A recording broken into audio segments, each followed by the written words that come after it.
ಮಧುಗಿರಿಯಲ್ಲಿ ದಲಿತ ಮುಖಂಡ ನರಸಿಂಹಮೂರ್ತಿ ಹತ್ಯೆ ಖಂಡಿಸಿ ಗುರುವಾರ ಎಲ್ಲ ದಲಿತ ಪರ ಸಂಘಟನೆಗಳು ಒಟ್ಟಾಗಿ ಮಧುಗಿರಿ ಉಪವಿಭಾಗ ದಂಡಾಧಿಕಾರಿ ಅವರಿಗೆ ಮನವಿ ಸಲ್ಲಿಸಿದರು. ಈ ವೇಳೆ ದಲಿತ ಮುಖಂಡರು ಮಾತನಾಡಿ, ತುಮಕೂರು ಜಿಲ್ಲೆಯ ದಲಿತರ ಹತ್ಯೆ ಪ್ರಕರಣಗಳು ಹೆಚ್ಚಾಗುತ್ತಿದ್ದು, ಸರ್ಕಾರ ಸಮಗ್ರ ತನಿಖೆ ನಡೆಸಿ ತಪ್ಪಿತಸ್ಥರಿಗೆ ಶಿಕ್ಷೆ ನೀಡಬೇಕು ಎಂದು ಸರ್ಕಾರ ಮೊದಲು ದಲಿತರ ಪರ ಕೆಲಸ ಮಾಡಬೇಕೆಂದು ಒತ್ತಾಯಿಸಿದರು. ಪ್ರತಿಭಟನೆಯನ್ನು ಉದ್ದೇಶಿಸಿ ಮಾತನಾಡಿದ ಪ್ರಗತಿಪರ ಸಂಘಟನೆಯ ಮುಖಂಡ ಜೀವಿಕಾ ಮಂಜುನಾಥ್, ಡಿಎಸ್ಎಸ್ ಸಂಚಾಲಕ ನರಸಿಂಹಮೂರ್ತಿ ಹತ್ಯೆ ಖಂಡನೀಯ.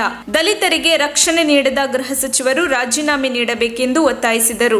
ದಲಿತ ಮುಖಂಡ ಸಿದ್ದಾಪುರ ಮಾತನಾಡಿ, ರಂಗಶಾಮಯ್ಯ, ರಾಜ್ಯ ಸರ್ಕಾರ ದಲಿತರ ಮೇಲಿನ ದೌರ್ಜನ್ಯ ಮತ್ತು ಹತ್ಯೆಗಳನ್ನು ನಿರ್ಲಕ್ಷ್ಯತನದಿಂದ ನೋಡುತ್ತಿದ್ದು, ಕೆಳವರ್ಗದವರಿಗೆ ಬಲ ಇಲ್ಲದಂತಾಗಿದೆ.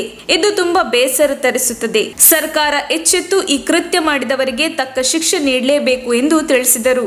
ಈ ಸಂದರ್ಭದಲ್ಲಿ ಸಿದ್ದಾಪುರ ರಂಗಸ್ವಾಮಯ್ಯ, ದೊಡ್ಡೇರಿ ಕಣಿಮಯ್ಯ, ಜೀವಿಕಾ ಮಂಜುನಾಥ್, ಶಿವಕುಮಾರ್ ದೊಡ್ಡೇರಿ, ಮಹಲಿಂಗಯ್ಯ ಎಸ್, ಸಂಜೀವಯ್ಯ ಇನ್ನು ಮುಂತಾದವರು ಮುಖಂಡರು ಭಾಗವಹಿಸಿದ್ದರು. ವರದಿ ದೊಡ್ಡೇರಿ ಮಹಲಿಂಗಯ್ಯ. ತಾವು ಮನವಿಯನ್ನು ಕೊಟ್ಟಿದ್ದೀರಾ. ಈ ಮನವಿಯನ್ನು ನಾನು ಅತಿ ಶೀಘ್ರದಲ್ಲಿ ಮಾನ್ಯ ಜಿಲ್ಲಾಧಿಕಾರಿಗಳ ಮುಖಾಂತರ ಸರ್ಕಾರ ಲೆವೆಲ್ನಲ್ಲಿ ಕಳಿಸಿಕೊಡುವಂಥ ಕೆಲಸನ ಅತಿ ಶೀಘ್ರದಲ್ಲಿ ಮಾಡ್ತೀನಿ ಅಂತ ಹೇಳಲಿಕ್ಕೆ ಬಯಸ್ತೇನೆ. Thank you. Okay sir.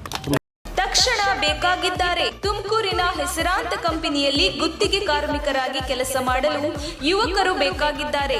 Loading ಮತ್ತು ಅನ್ಲೋಡಿಂಗ್ ಕೆಲಸ ಮಾಡುವವರು ಬೇಕಾಗಿದ್ದಾರೆ. ವಿದ್ಯಾರ್ಹತೆ SSLC, PUC. ನೇರ ಸಂದರ್ಶನ ಇರುತ್ತದೆ. ESI ಮತ್ತು PF ಸೌಲಭ್ಯ ಕೂಡ ಇರುತ್ತದೆ.